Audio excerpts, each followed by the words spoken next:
For anyone who's like, no to ceasefire, like you do realize there's like now visual, digital evidence and footprint of you being on the wrong side of history, and your kids are gonna see this. Like your kids are literally one day gonna see this and be like, oh wow, my dad was like a racist supremacist asshole. Can you imagine the daddy issues you're giving your future kids? Those kids are gonna be sluts. Wait, what? What? I don't even know how to respond to this. There's no argument made here. If I do not support a ceasefire, I am a racist supremacist, and my children are going to see that, and I would be embarrassed about that. I mean, if my kids are that stupid, I would be embarrassed not because I was supporting Israel and I was against the ceasefire. I would be more embarrassed about how I managed to raise such idiots. That's what I would be embarrassed about. I would have more issues regards to how did my kids turn out such morons, rather than being worried about being a racist supremacist, because I wouldn't be a racist supremacist. I mean, I don't even know how to respond to this, because there's no arguments being made here. I am against a ceasefire because I value Palestinian lives, and I know that's a lot of these people don't understand this, how that, because they think if you're not against ceasefire, you are for the fact that Palestinians are dying in Gaza. But that's because they don't understand what's happening. If the ceasefire happens right now, more Palestinians will die.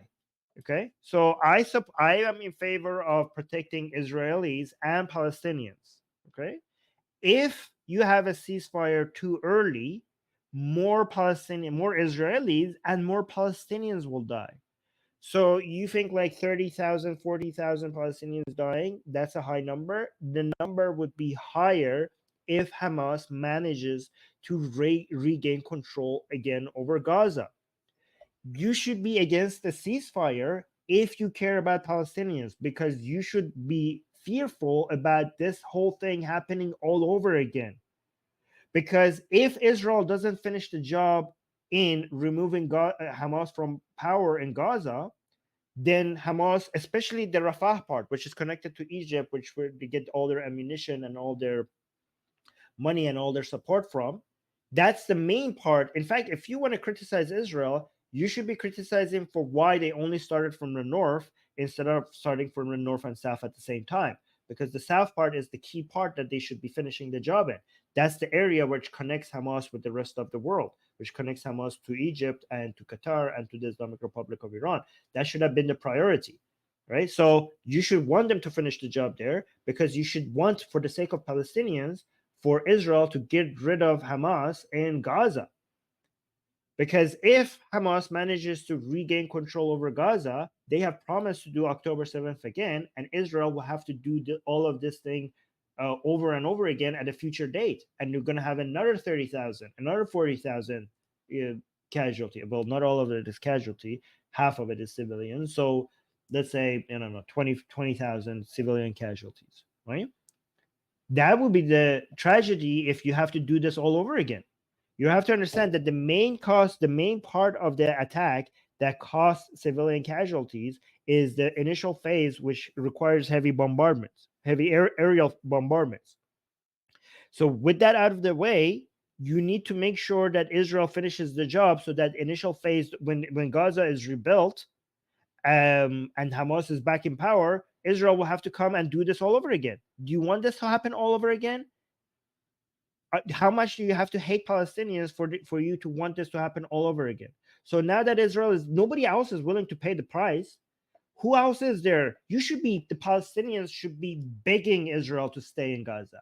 The Palestinians, if they knew what they were good for them, they should be begging Israel to stay in Gaza and not leave, even with this high civilian casualties. They should be thanking Israel to be helping them when it comes to getting rid of Hamas.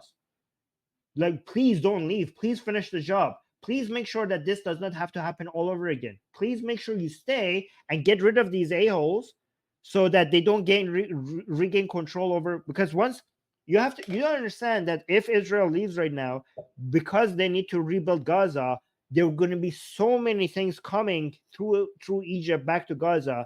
There's going to be money coming in. There's going to be cement coming in. They're going to be rebuilding the tunnels. There's going to be a lot of missiles being able to be smuggled in. They're going to be everything they need to be able to rebuild their army is going to be coming in. If Israel can't control that, October 7th will be happening again, and all of this war will be happening again. You should be doing everything to avoid that. So being pro ceasefire means bring pro more war. Again, I know in your mind that you don't understand that because you think ceasefire means ending war.